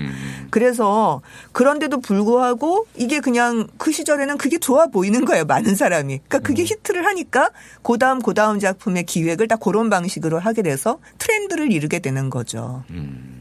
그러니까 92년이라는 시대가 지난번에 말씀드리다시피 뭔가 대중가요뿐만 아니라 대중가요, 여러 가지로. 드라마, 네. 영화 다 바뀌는 시대. 예. 영화에서 결혼 이야기, 노래에서 서태지와 아이들, 그리고 이제 언더그라운드에서 015B 3집, 뭐 넥스트, 강산에 뭐 이런 게 다 나오는 바로 그 해입니다. 네. 여기서 음악을 들을까요? 예, 뭐 두 곡을 이어서 들어보시죠. 뭐 네. 질투하고 마지막 승부. 근데 공교롭게 김민교 형님은 제가 개인적으로 좀 친해서 이런 얘기하기 좀 그렇습니다만 두 노래 다 이렇게 원히트 원더로. 예. 네, 원히트라도 한 개가 됩니까? 그럼요. 그렇죠. 유승범의 질투 그리고 김민교의 마지막 승부입니다.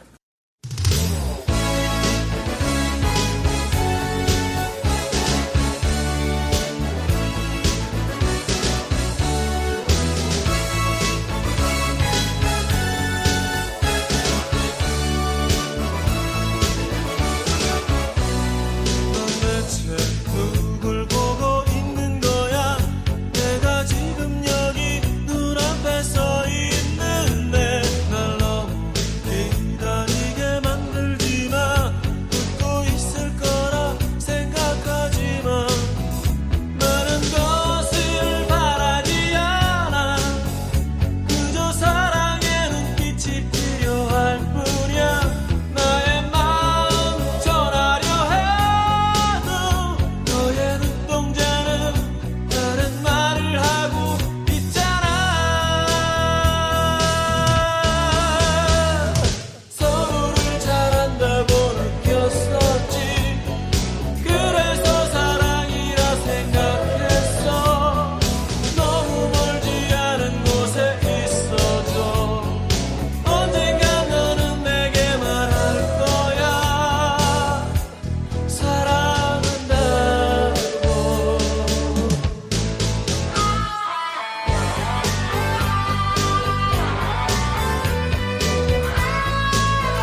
마지막에 비로소 나 웃는 그날까지 포기는 안 해 내겐 꿈이 있잖아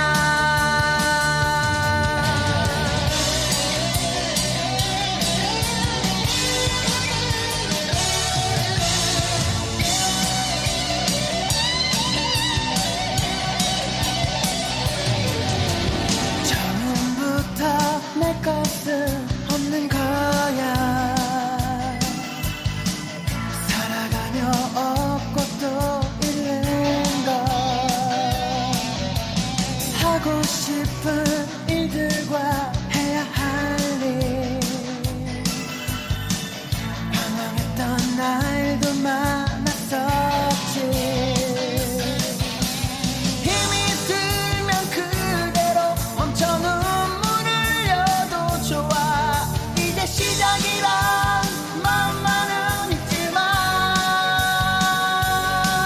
내 전부를 거는 거야 모든 순간을 위해 넌 알잖니 우리 삶엔 연습이란 없음을 마지막에 비로소 나 웃는 그날까지 포기는 안 해 내겐 꿈이 있잖아 내 전부를 거는 거야 모든 순간을 위해 넌 알잖니 우리 삶엔 연습이란 없음을 마지막에 비로소 나 웃는 그날까지 포기는 안 해 내겐 꿈이 있잖아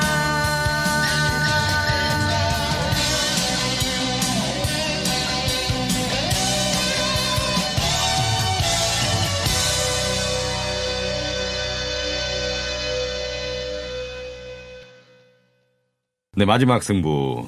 김민교 씨 근황이 궁금해 하시는 분들이 네. 혹시라도 있을지 몰라서 네, 알겠습니다. 제가 말씀드리면 네, 이병철이란 가수분이 계세요. 되게 재밌는 형님인데 네. 두 분이 김민교, 이병철 이렇게 프로젝트 듀엣 네. 1+1이라는 프로젝트 듀엣을 결성해서 네. 휴게소라는 노래로 네. 굉장히 행사 많이 다니고 있습니다. 지금요? 그럼요. 휴게소.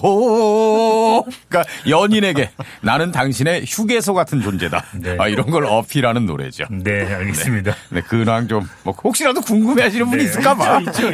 예, 말씀드렸고요. 네. 예. 이 노래 들으니까 사실 걸어서 하늘까지도 좀 연상되는데요. 음악 스타일이 비슷해서 아, 예, 그런지. 네네. 예. 그 당시 이제 그런 종류의 새로운 노래들이 계속 뜨는 거고요. 드라마에서도 보면은 왜 질투가 아까 왜 때깔이 달라진 화면에서 그런 예. 말씀 드렸잖아요. 마지막 승부도 한번 생각해 보세요. 그 농구 드라마를 꽤 볼만하게 찍었던 그런 작품이에요. 네. 그래서 그 이전에 80년대까지는 상상할 수 없었던 연출 방식, 화면 뭐 이런 것들을 보여주고 있었던 거죠. 다 야외에서 찍잖아요. 그건 뭐 체육관에서 찍어야 되는 거니까 농구 장면 같은 것들을. 네. 그만큼 이제 방송사도 뭔가 축적이 됐다 이런 얘기겠죠. 네. 그리고 이런 걸 주도한 게 다 MBC입니다. KBS는 못 찍죠. 이런 연출자가 없어갖고. 네. 나중에 이제 이렇게- 윤석호 네. TV가 왔을 때나 좀 찍고 맞아요. 그전에는 그냥 거기 가면서 새로운 뭔가가 이제 그렇죠. KBS를 살짝 넘어가나 싶은데 이런 새로운 시도를 하는 건 아직까지도 MBC예요. 그래서 2000년대 초반까지 트렌디 드라마는 그냥 계속 MBC가 먹고 들어가는 그런 방식입니다. 91년도에 개국한 SBS가 90년대 초반에 뭔가 또 이렇게 드라마에서 충격을 줬다거나 뭐 이런 건 없었습니까? 그게 모래시계예요. 그것도 결국은 여명의 눈동자 했었던 멤버를 고스란히 데려간 거였잖아요. 그러네. 95년에. 넘어간 거니까. 예. 그러니까 얼마나 안 뜨면은 그걸 그렇게 파격적인 주제를 게다가 송진아, 김종학 잡아서 95년에 그것도 뭐 개국한 지 몇 년이 됐는데 네. 돈 왕창 들여가지고 찍은 거죠. 어쨌든 성공을 한 거고요. 그 후부터 SBS 드라마가 없는 거는 아니에요. 근데 네. 2000년대까지만 해도 예컨대 MBC에서 했던 멤버들이 SBS 가서 찍으면 약간 질이 떨어지는 것 같은 느낌이. 왜 이병훈 감독의 무슨 대장금이 뜨잖아요. 네. 그럼 그 멤버를 고스란히 김영현 작, 이병훈 연출 해갖고 SBS로 갖고서 만들면 약간 세트도 협소하고 의상도 약간 좀 싸구려로 떨어진 것 같고 약간 좀 그래요. 그래서 아니 SBS는 왜 이렇게 똑같은 사람 데려다가 저렇게 만들지 이런 느낌이 들었는데 그게 어느 순간에 확 바뀌어요.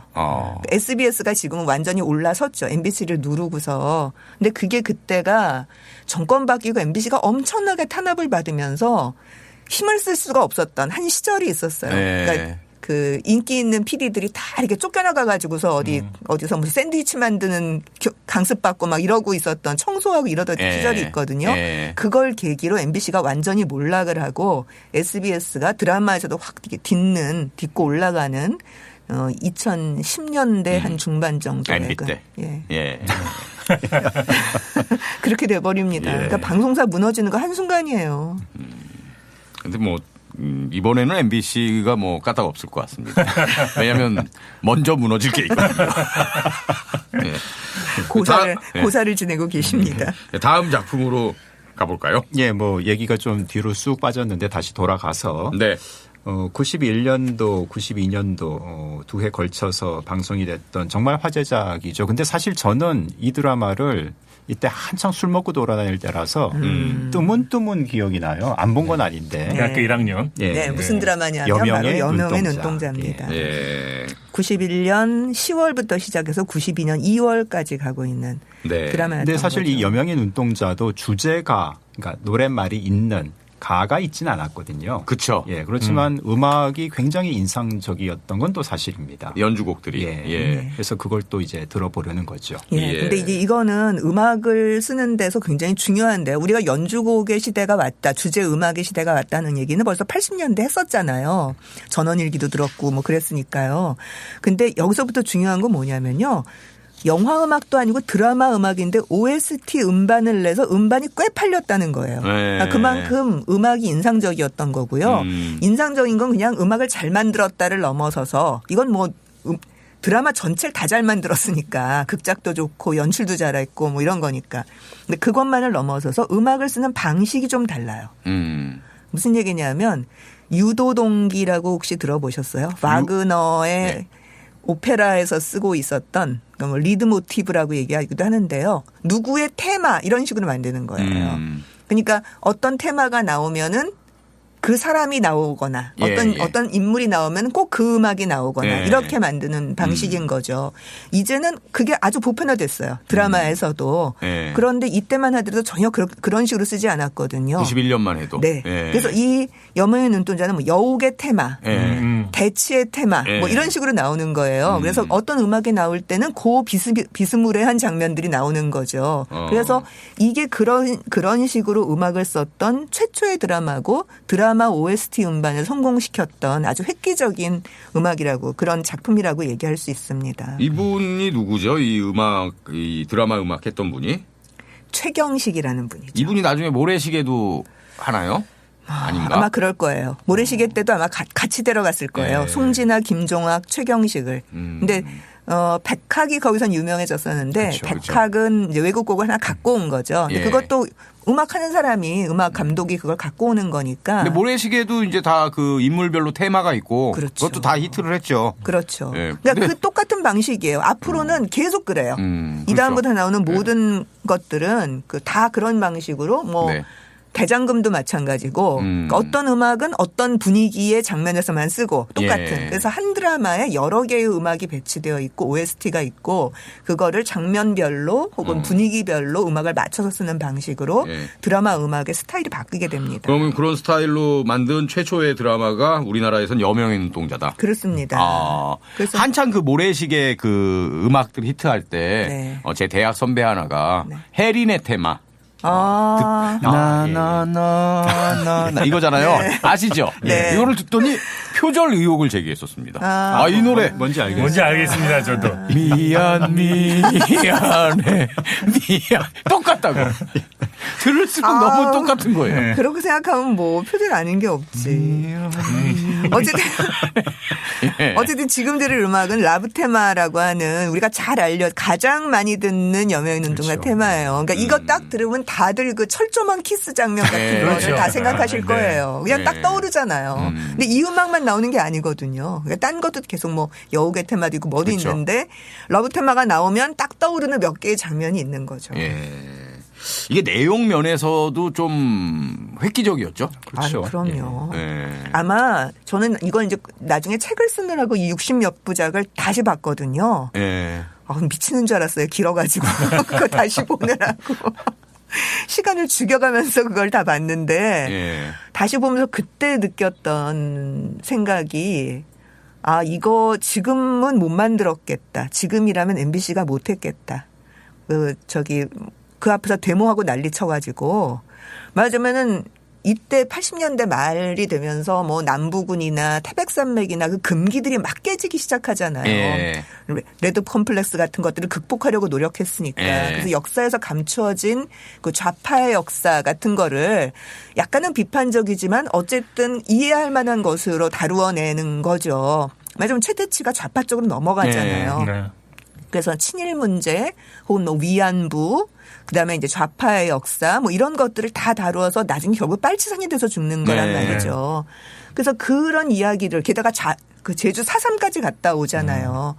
그걸 이렇게 다루어내는 거는 이건 거의 최초였던 거고요. 그걸 현대사로 갖고 온 게 어떻게 보면 모래시계, 네. 광주항쟁을 갖고 왔던 모래시계였던 셈이죠. 그래서 지금이라면 못 만듭니다. 눈치 보느라고 방송사들이. 저는 오히려 100% 동의합니다. 지금 예. 오히려 시대가 이렇게 흘렀는데 네. 지금 시대 이거 만들 수가 없는 못 환경이 만들어요. 돼버렸어요. 예. 아니 지금 뭐 한강 노벨상 받았는데도 그러니까요. 불구하고 세상에 뭐 어쩌고 저쩌고 하는 소리가 예. 아니 광주 더하기 페미니즘 이런 최악의 조합이 막 이런 소리가 나오잖아요. 그런데 지금 이거 못 만듭니다. 이건 뭐 당연히 좌빨 소리 나오고요. 방송국에다가 저기 폭탄 던진다고 하는 분들 많을 거예요. 이거 만들면. 그렇죠. 이 소재도 소재인데 이 사회주의자를 되게 멋있게 네. 사실 그러니까 물론 이제, 비판적으로 그리지만 인물 자체가 되게 멋있잖아요. 이해할 만한 네. 사람으로 그리고 있잖아요. 말하자면 여기서 여우기가 한편으로는 우파이면서 했던 그 박상원 역할을 그렇죠. 했었던 하림이가 있고 그다음에 이제 어쩔 수 없이 좌파로 가게 돼 좌파를 선택하게 된 그래서 북에서부터 나중에 내려오게 된 최대치가 있는데 그 둘 사이에서 갈등을 하는 네. 거잖아요. 근데 그게 다 이해가 되고 심지어 하림이와 최대치가 사이가 나쁘지도 않잖아요. 게다가. 네. 그러니까 이런 설정이 그때는 굉장히 파격적이었던 거죠.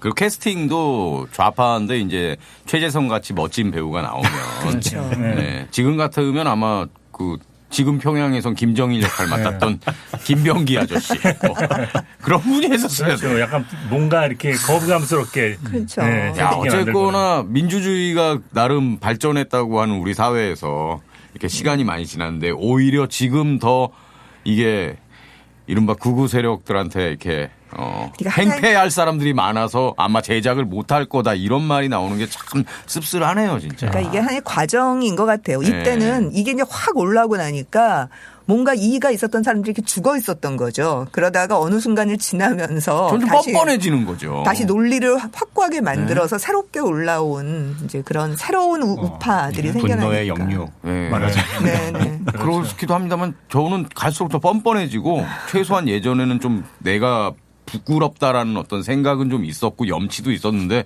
그게 점점 없어지는 것 같아요. 안 부끄러워한다니까요. 예. 근데 이때도 안 부끄러워했었을 텐데 그럼에도 불구하고 말을 못 하고 있었죠. 근데 지금 다 말을 하는 거죠. 민주주의의 역설이네요, 진짜. 네. 이게 원작이 김성종 작가잖아요. 그렇습니다. 네. 제가 어렸을 때 김성종 작가 추리소설에서 야한 장면들을 읽고 깊은 감동을 받았었거든요.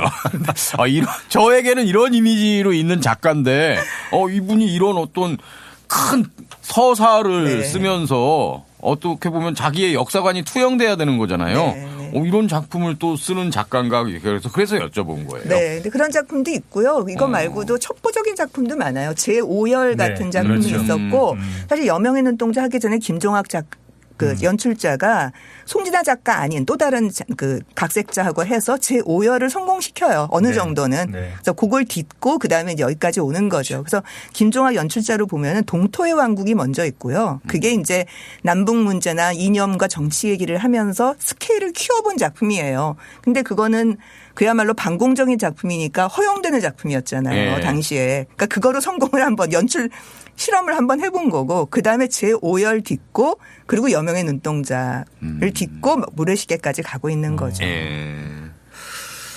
자, 그러면 여기서 러브 테마. 여우. 네, 함께 듣겠습니다.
오랜만에 들어도 가슴에 촉촉하게 다가오네요, 음악이.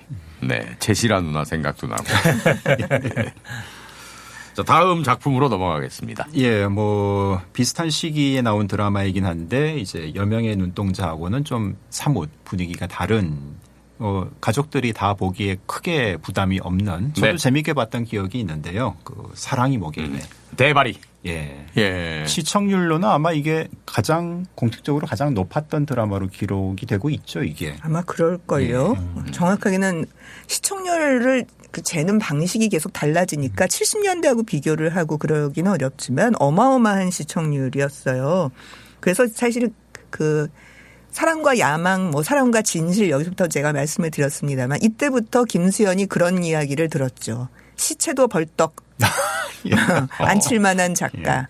그리고 수돗물 사용량이 줄어든다. 그렇죠, 그런 얘기 많았죠. TV 보느라고. 왜냐하면 이제 그 전에 설거지 안 하고. 다 설거지 끝내고 앉아야 되는 거예요. 여자들이. 그래서 만약에 저녁을 애들이 엄마 나 만화 보고 먹을게 하면 짜증이 확 내. 빨리 먹고 치우고 들어봐야 되는데 네 만화가 막 이런 거죠. 그러니까.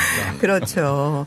여자들이 특히 김수현 드라마를 좋아했어요. 80년대부터. 근데 남자들은 의외로 별로 좋아하지 않았습니다. 왜냐하면 저렇게 히스테리칼하고 말을 막 하는 여자가 세상에 어디 있어. 이건 너무 비현실적이야라고 보통의 남자들은 생각했어요. 특히 결혼한 남자들은.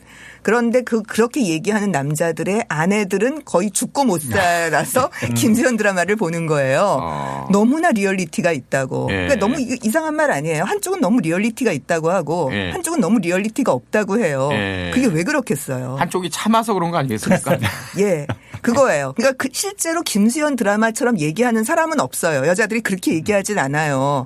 정말 윤여정 같은 똑 부러지는 사람이 아니면 그런 식으로 얘기하지 않는데 그렇게 말하고 싶은 욕망이 가득 차 있는 거죠. 여자들 속에. 근데 그거를 탁 뱉어주니까 여자들은 정말 리얼리티가 있다고 생각을 하는데 남자들은 전 거의 미친 거 아니야? 어떻게 저렇게 얘기하는 인간이 다 있어? 라고 생각하는 거죠. 자기 아내가 저런 마음을 품고 있는 줄은 꿈에도 모르는 거죠. 그래서 사랑이 뭐길래에서의 그 이순재 선생 캐릭터는 그래도 그 당대에서도 좀 너무 과한 설정 아니었을까요? 그렇기 때문에 사실 그게 풍자적이에요. 그러니까 김수현 드라마는 두 갈래입니다. 하나는 사랑과 진실, 사랑과 야망, 모래성처럼 좀 멜로드라마 계열이 있어요. 그런 경우에 굉장히 예민하고 히스테릭한 여자 주인공들이 나와요. 그러니까 그거를 80년대 굉장히 성공을 시킨 거죠. 근데 그때에도 어떤 계열이 있냐면요. 이런 사랑이 뭐길래 같은 홈드라마 계열이 있습니다. 코믹 그렇죠. 홈드라마 계열이. 그래서 안녕하세요. 사랑합시다. 이런 작품들이 80년대 초반에 인기를 끌거든요. 그 이전에 아롱이다롱이 이런 작품들도 있었고요. 그래서 김수현 작가는 멜로드라마로 이건 너무 자극적이야. 이렇게 종방 위기까지 비도덕적이야. 이런 소리를 듣다가 한번 들으면 그다음엔 이렇게 가족 드라마 써가지고서 상 타고. 상 타고 그다음에 이제 상 타고 난 다음에 또 자기가 쓰고 싶은 좀 센 드라마 쓰고 이렇게 퐁당퐁당을 하는데 90년대부터는 사랑이 뭐길래 이후에는 뭐라 그럴까 멜로드라마를 쓰시긴 쓰시지만 80년대만큼 인기가 아니에요. 이제 시대가 좀 지난 거예요. 질투 같은 작품이 인기를 끄니까. 그래서 이 작품 그다음에 목욕탕 찐 남자들 같이 멜로드라마 쪽으로만 이제 연세가 좀 드신 작가로 자리를 하게 되는 거죠. 물론 그 중간에 사랑 청춘의 덫이나 이런 작품이 없는 것은 내 남자의 여자 뭐죠 그게 뭐의 여자 김희애랑 교양 그거죠. 내 남자의 여자 아닌가요? 네. 내 여자의 남자인가? 내 여자의 남자인가? 그 김희애와 맞아요. 배종옥 나왔었던 김희애가 이제 불륜. 네, 그렇죠. 그런 불륜 이야기 같은 것들이 그런 게 어떻게 보면 본령이에요. 김수현의 본령. 청춘의 덫. 네, 그런 작품들이요. 청춘의 덫이 78년 작품이거든요. 그렇죠. 그때 조기종방 당했던 그런 겁니다. 아까 말했다시피 사랑이 뭐길래에선 타타타가 떴잖아요. 그렇습니다. 근데 이게 주제가는 아니잖아요. 그렇죠? 그렇죠. 역시 김혜자가 항상 듣는 노래. 신세 한탄하시면서. 네. 그래서 사랑이 뭐길래는 우리가 대바리 아버지 신드롬 같은 거를 만들어냈습니다만 사실 작품을 보고 있으면 대바리 아버지를 그렇게 좋은 방식으로 그리고 있지 않거든요. 아유, 별로죠, 완전. 네. 그러니까 굉장히 그걸 풍자적으로 그린 거예요. 그런데 여전히 우리나라에는 그런 종류의 사람에 대한 호감이 있는 거죠.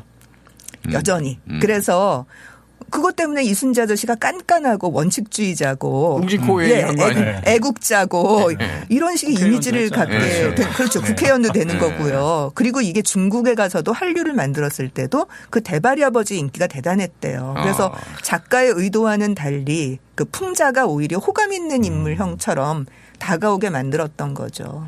그 대바리 아버지와 그 리얼리티를 생각하니까 기억이 나는 게 저한테는 굉장히 인상적인 엔딩이었는데 네.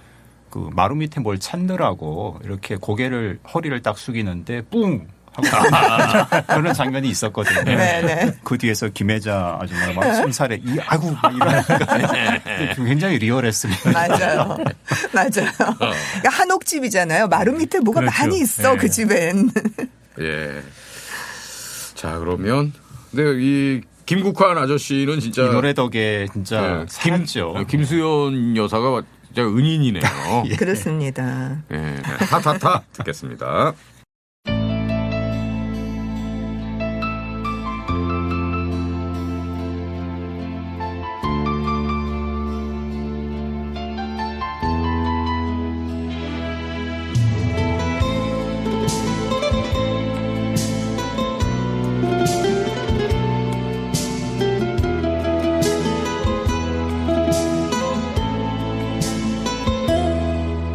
내가 나를 모르는데 난들 너를 알겠느냐 한치 앞도 모두 몰라 판다면 재미없지 바람이 부는 날은 바람으로 비 오면 비에 젖어 사는 거지 그런 거지 어허허 산다는 건 좋은 거지 수지 맞는 장사장소 알몸으로 태어나서 못한 거를 건졌장소 우리네 헛짚는 인생살이 한 세상 걱정조차 없이 살면 무슨 재미 그런 게 덕이다소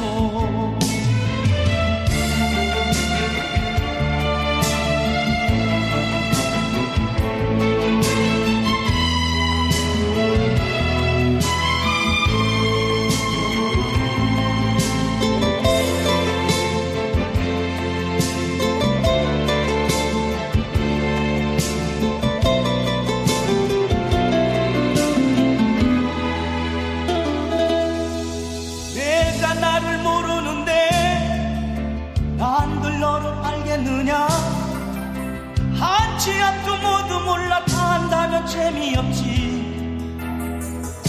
바람이 부는 날은 바람으로 비 오면 비에 젖어 사는 거지 그런 거지 어허허 산다는 건 좋은 거지 수지 맞는 장사장소 알몸으로 태어나서 못한 거를 건졌장소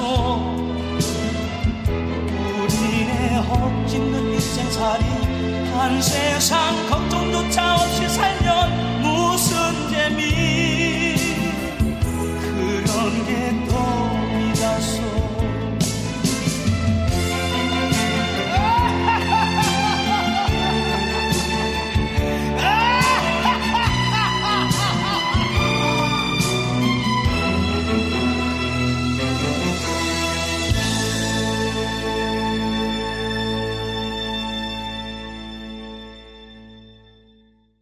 김국환 아저씨 근황 네, 궁금하시죠? 제가 질문하려고 했습니다. 예. 아, 요즘 어떻게 지내시는지. 최신 근황까지는 모르고 네. 그냥 근황은 배 들어온다라는 노래로. 네. 지난번에 한번 얘기한 것 같은데요. 네. 네. 이제 코로나 끝날 시점쯤에 네. 발표하셔서 이제 행사 그동안 못했지만 코로나도 끝나고 대면 공연이 되면 이제 노져야 한다. 그래서 배 들어온다는 노래로 열심히 활동하고 있습니다. 네. 이분도 나이가 좀 연세 일은 넘으셨을걸요? 그렇죠. 예. 네. 타타타가 무슨 뜻인지 궁금해서 제가 찾아본 적이 있는데 네. 이게 무슨 산스크리트인가 그래요. 인도 쪽 그쪽 네. 말로 네. 뭐 이렇게 뭐 범어. 평화 뭐 그런 뜻이래요. 예. 범어입니다. 뭐 네, 정확히는 찾아봐야 될 일이겠지만 어쨌든 예. 자, 다음 벌써 이제 오늘 마지막 노래네요. 네. 굉장히 역시 유명한 작품인데 하필 이 드라마가 진행 중일 때 제가 군대에 있었거든요. 저도요. 예. 저도 군대에 있었어요. 그런 세대구나. 예, 그래서 이게 보기는 봤는데 이렇게 좀 꼼꼼하게 챙겨보지 못한 어쨌든 당시 군인들도 예. 잘 봤던 저는 병장이어서 꼼꼼하게 챙겨봤습니다. 네, 무슨 작품이냐면 별은 내 가슴에입니다. 안재우. 예. 최진실, 차인표. 그렇죠. 사실 차인표가 멋있을 거라고 생각했는데 그걸 뒤집고 안재욱이 떠버린. 그렇죠. 완전 떴죠. 이걸로 한류가 된 거죠. 안재욱이. 그렇죠. 머리 예. 약간 머리 이렇게 그렇죠, 해서. 그렇죠. 그렇죠. 예. 가수 역할로 나오니까요. 맞아요.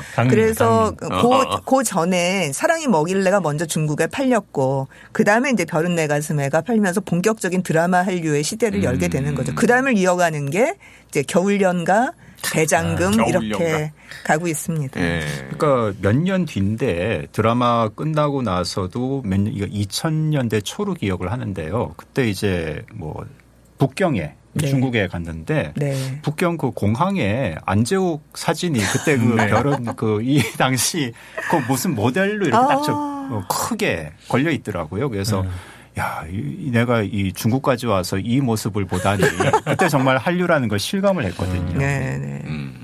또 하나 중요한 건 이 작품이 사랑이 먹일래하고는 또 다르게 그 이후에 한류를 이끄는 어떤 신데렐라 드라마라고 할까? 그 부류의 작품이라는 거예요. 우리나라에서 본격적인 신데렐라 스토리의 이야기로 드라마에서 성공한 게 94년에 사랑은 그대 품 안에거든요. 차인표. 신해라. 예. 색소폰. 네. 콤비가 나오는 그리고 이 손 이거.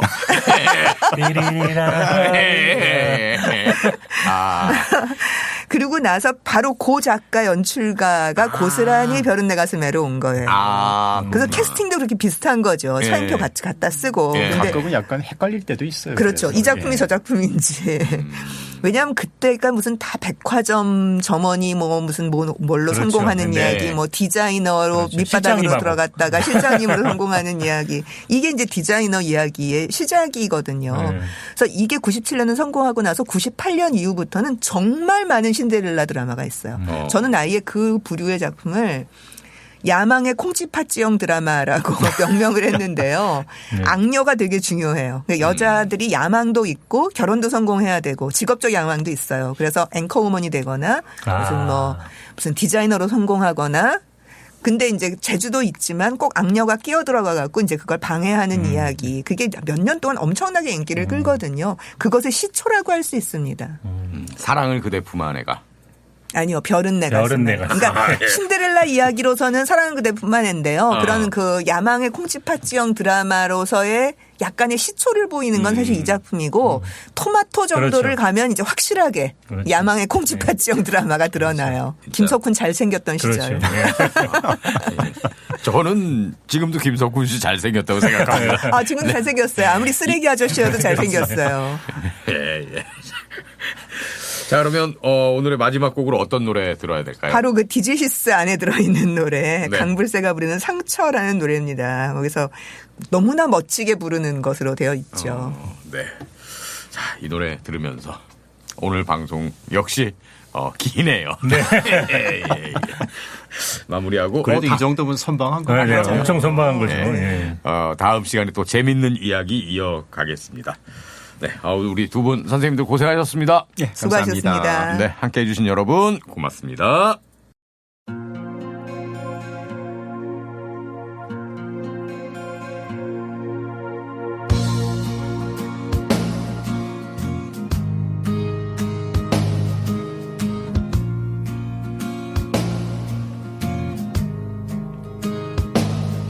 멀리서